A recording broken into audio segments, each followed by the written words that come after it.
आज के टाइम पे पूरी दुनिया में इंडिया के खिलाफ काफ़ी सारी चीज़ें चल रही हैं। दुनिया इंडिया से हेट करने लगी है। फॉरेनर्स इंडिया में आने से डरते हैं क्योंकि ये लोग स्कैमर्स हैं और वेलकमिंग नहीं है। ये सब चीज़ें हैं जो इंडिया का परसेप्शन वर्ल्ड लेवल पे बहुत ज़्यादा गिरा चुकी है। लेकिन क्या सच है? क्यों फॉरेनर्स इंडिया में आने से डरने लगे हैं? क्योंकि आज के टाइम पे 2025 में फॉरेन टूरिस्ट अराइवल में बहुत ज़्यादा नोटिसेबल गिरावट आई है, जो टूरिज्म इंडस्ट्री के लिए अलार्मिंग सिग्नल है।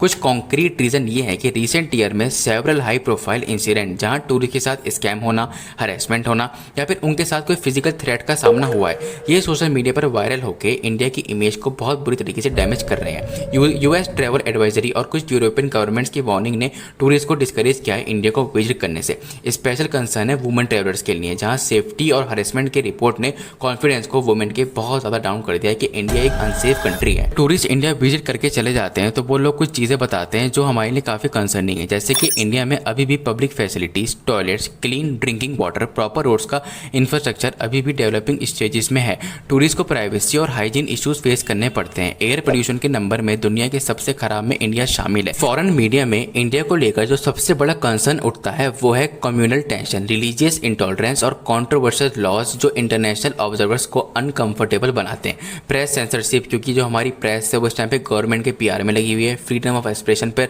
रेस्ट्रिक्शन और प्रोटेस्ट के वायलेंट रिपोर्ट्स ने इंडिया के डेमोक्रेटिक कंट्री होने के बावजूद भी इस पे सवाल उठते रहते हैं। कुछ कंट्रीज के लोग इंडिया को ऑथोरिटेरियन ट्रेंड्स दिखाने लगे हैं, जिसका इंपैक्ट ग्लोबल ओपिनियन और टूरिज्म दोनों पर पड़ता है। कहीं ना कहीं एक दिक्कत हमारी गवर्नमेंट की ये भी है कि वो कभी भी इस चीज़ को प्रमोट नहीं करते हैं टूरिज्म को। हमारे पास हर चीज़ है जो बाहरी कंट्रीज में हो सकती है। आज के टाइम पे गोवा बिल्कुल खाली पड़ा है, जबकि एक टाइम पे गोवा भरा रहता था पूरी तरीके से, क्योंकि अब जो जितने लोग गोवा में आया करते थे वो आज के टाइम पे थाईलैंड को अपनी फेवरेट डेस्टिनेशन स्पॉट बना चुके हैं। लेकिन इसका मतलब ये बिल्कुल भी नहीं कि इंडिया में जो भी टूरिस्ट यहाँ पे आता है वो परेशान होकर ही चला जाता है। बहुत से ट्रैवलर्स ने इंडिया के फूड, कल्चर, आर्किटेक्चर और स्पिरिचुअल डाइवर्सिटी को अप्रिशिएट किया है, जैसे कि ताजमहल, जयपुर के फोर्ट्स, केरला के बैक वाटर इंटरनेशनल टूरिस्ट के फेवरेट स्पॉट्स आज भी हैं। पर साथ में ये चीज़ भी शामिल है कि बहुत से फॉरेनर के साथ में स्कैम होना, रूड बिहेवियर, सैनिटेशन प्रॉब्लम और ट्रैफिक केओस का। इंडिया का ट्रैफिक केओस बहुत ज़्यादा अपनी पीक पे जाता है, जिसकी वजह से फॉरेनर्स को यहाँ पे रहने में दिक्कत होती है। और एक यूरोपियन ट्रैवलर ने कहा था कि मैंने इंडिया के कलर्स और ट्रेडिशन को एंजॉय किया, लेकिन सेफ्टी, पोल्यूशन और ब्यूरोक्रेसी ने मेरे एक्सपीरियंस को ख़राब कर दिया।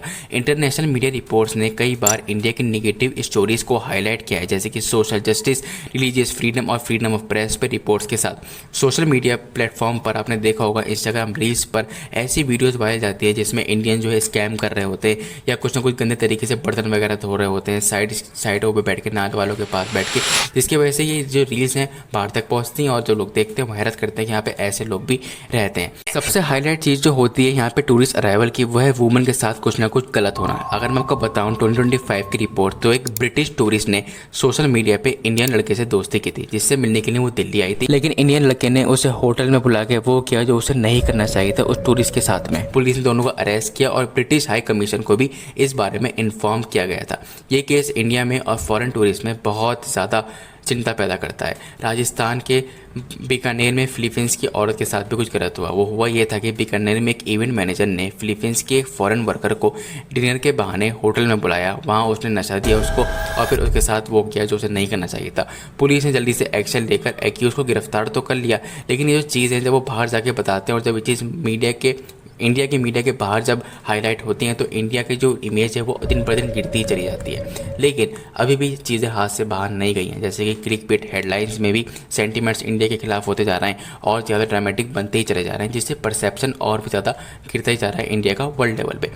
लेकिन अभी भी कुछ चीज़ें हैं जो हम ठीक कर सकते हैं, जैसे कि जो कि हमें और गवर्नमेंट को मिलकर करनी होगी। गवर्नमेंट का काम है पोल्यूशन कंट्रोल, टूरिज्म इंफ्रास्ट्रक्चर को अपग्रेड करना, सिंगल विंडो वीज़ा सिस्टम देना और सेफ्टी कैंपेन चलाना, जिससे लोग अवेयर हो सके कि जो टूरिस्ट यहाँ पे आ रहे हैं उनके साथ वेल बिहेव करना है और अच्छे तरीके से रहना है। और जो हमारी कमी वो ये है कि सिविक सेंस हम लोग बहुत पीछे जा चुके हैं, जैसे कि कहीं पे भी कुछ खा के फेंक देना और जहाँ पे लिखा है कि यहाँ पे सूसू नहीं करना वहाँ पे यूरिनेट कर देना और कुछ ऐसे गंदे गंदे काम है जो इंस्टाग्राम रील पे भी वायरल जाते हैं और देखने में एज एन इंडियन में भी मुझे शर्म आती है, हमें शर्म आती है। इंडियन टूरिज्म आउटलुक 2025 की रिपोर्ट्स के मुताबिक ये सेक्टर रिकवरी फेज में है।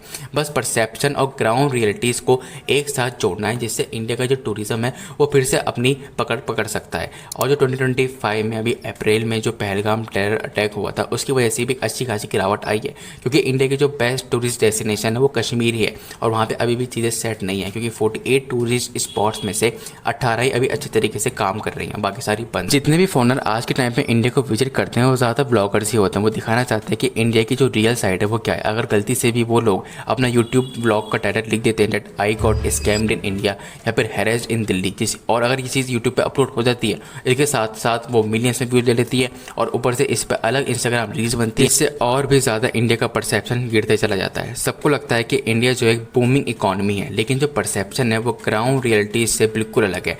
Growing GDP doesn't mean tourist feel safe करते हैं या फिर यहाँ पे बहुत ज़्यादा वेलकमिंग सेफ करते हैं। अगर गवर्नमेंट चाहे तो policy reform, safety initiative, tourist infrastructure को अपग्रेड कर सकती है। गवर्नमेंट काम कर रही है लेकिन ग्राउंड पर रिजल्ट अभी भी स्लो है।